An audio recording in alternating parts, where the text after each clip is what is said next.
निवृत्ती महाराजांची दिंडी आज परतीच्या प्रवासामध्ये नगरमध्ये आलेली आहे, सिद्दीबागमध्ये. जर आपण जर पाहिलं तर एक काळ असा होता, मी जवळजवळ 25 ते 30 वर्षापासून ही दिंडी करतो, ही देवगडची, की पूर्वीचा दिंडी आणि आताच्या दिंडीमध्ये फार फरक आहे. आपल्याबरोबर राठी महाराज आहेत, आपण त्यांच्याशी बातचीत करूया. की एक वेळ अशी होती की महाराज 20 वर्षापूर्वी जर पाहिलं तर आम्हाला सांगावं लागायचं की दिंडीवाल्यांना की इकडून गाडी घ्या, असा रस्ता आहे. पण आज जी दिंडी हायटेक झाली आहे, आज लाखो लोक येतात. पूर्वी पण होती, पण संख्या डबल टिबल झाली आहे. आपण जर पाहिलं तर आज परतीच्या प्रवासामध्ये सुद्धा साधारणतः 250 लोक आहे. मागच्या वेळेस साधारणतः 70-80 लोक होते. तर काय म्हणाल तुम्ही ह्या बदलत्या दिंडीबद्दल? असं आहे, विश्वगुरु श्री निवृत्तीनाथ महाराज यांचा पालखी सोहळा त्र्यंबक ते पंढरपूर आणि पंढरपूर ते पुन्हा त्र्यंबकेश्वर जातो. आता परतीच्या प्रवासात देव आहेत आणि या परतीच्या प्रवासामध्ये यंदा विणेकरी, टाळकरी यांची संख्या, झेंडेकरी ही वाढली आहे, तिपटीनं झाली आहे. जातानाही जवळजवळ 1.25 लाखाच्या वर लोक या ठिकाणाहून होतात. वारीचं महत्व, उपासनेचं महत्व, संस्थांना टाकलेले नियम, यामुळे ही संख्या वाढली आहे. असा आहे, परतवारीचा अनुभव एक वेगळा आहे. काही 5-6 लोक मुद्दाम परतवारी करण्याकरता आले, जाताना नव्हते, पण परतीच्या वारी करता आलेत की ही 12-15 दिवसात होईल. त्यामुळे प्रत्येकाला संतांबरोबर चालण्याचा एक आनंद मिळतो, संत सहवासाची अपेक्षा होते. एकतर मनुष्य सर्व काही विसरतो आणि एका उद्देशानं आणि एका दिशेनं भगवंताच्याकडे संतांबरोबर जातो. त्यामुळे परतवारीचा सुद्धा एक वेगळा आनंद सोहळा आहे. आपल्या आनंदात, आपल्या छंदात गात नाचत वारकरी परत पंढरीच्या दिशेने निघाला आणि आता त्र्यंबकच्या दिशेला चालला. मगाशी जो आपला विषय झाला होता महाराज, की महाराष्ट्र शासन पण म्हणतं की जे दिंडीचा जो रस्ता आहे हायवेचा, त्या हायवेच्या रस्त्यावरती आम्ही मुक्काम करू. पण मगाशी तुम्ही जसं म्हणले की ज्या काळात काहीच नव्हतं त्या काळात ज्या लोकांनी मुक्कामाची सोय केलेली आहे, त्यामुळे तुम्ही किती आडवाट असेल तरी आज म्हणजे तुम्हीच नाही, प्रत्येक दिंडी ही त्या ठिकाणी जाते. असं आहे, जाताना किंवा येताना आत्ता जो पालखी सोहळ्याचा मार्ग आहे हा पूर्व परंपरागत मार्ग आहे.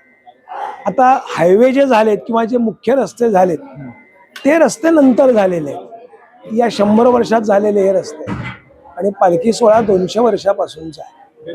आता त्यामध्ये सुद्धा काही ठिकाणी आवश्यक बदल होणं गरजेचं आहे, कारण सगळ्याच ठिकाणी सोयी सुविधा प्रशासन पुरवण्याचा प्रयत्न करत असलं तरी तो प्रयत्न अपुरा पडतो आहे.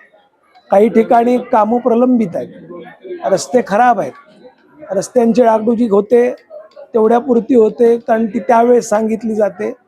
कायमस्वरूपी उपाययोजना होऊन कायमस्वरूपीचे रस्ते व्यवस्थित होणं आवश्यक आहे. त्यातही कुठे आत जाऊन पुन्हा 2 किलोमीटर आत बाहेर येणे, हे जे वारकऱ्यांची ससे होलपट आहे ती थांबवण्याचाही प्रयत्न आहे. गावकऱ्यांनी त्यावेळेस व्यवस्था केली, आजही करतात, मान्य आहे, पण त्यावेळेची संख्या मर्यादित होती, आताची संख्या वाढली आहे आणि त्याबरोबर मग एवढा सोहळा घेऊन चालणं हे सोपं नाही.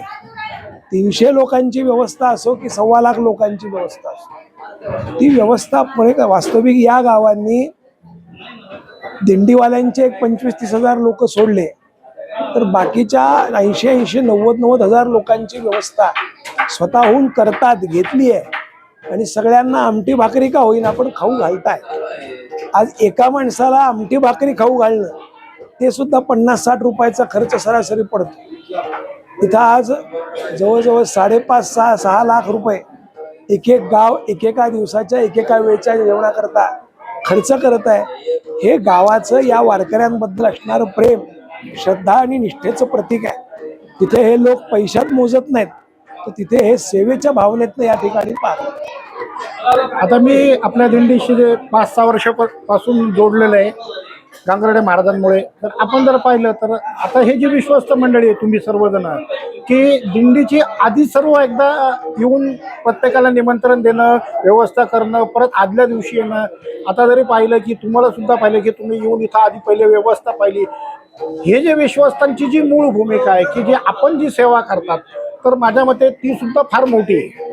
तर जर इतर जर पाहिलं तर दुसऱ्या दिंड्यांमध्ये की जर विश्वस्त वगैरे असे कुणी नसतात, पण आपल्याकडे जर पाहिलं तर सगळं नियोजन आधी केलं जातं. नाही, असं नाहीये.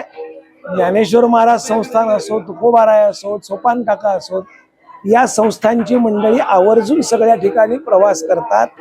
आपणही करतो आणि ते आमचं कर्तव्य आहे ना. संस्थान हे व्यवस्था करण्याकरता निर्माण झालेलं आहे. ते जर आम्ही न करू तर तो दोष आहे. आम्ही काही खूप विशेष करत नाही, सेवाच करतोय निवृत्तीनाथांची. त्यामुळे 2-2दा 3-3दा प्रवास होतो.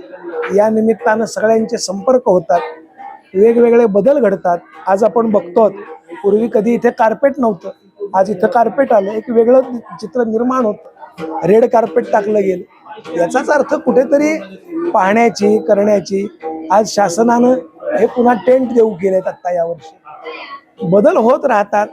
हायटेक म्हणण्यापेक्षा आवश्यकतेनुसार वारकरी सोयी सुविधांसाठी येत नाही, जी केली आहे त्याला सोय समजते. जे पण वारकऱ्याकरता जे दिलं गेलंय ते पूर्णपणानं त्याच्या पदरात पडलं पाहिजे, एवढाच संस्थांचा आणि संस्थांच्या विश्वस्तांचा आग्रह असतो. म्हणून कुठेतरी प्रशासनाशी आम्ही 2 शब्द बोलत असतो. मौज मजा मस्ती मध्ये रमते मन, निसर्गात नंदनवन साई बन. मौज मजा मस्ती मध्ये रमते मन, निसर्गात नंदनवन साई बन. साई बन.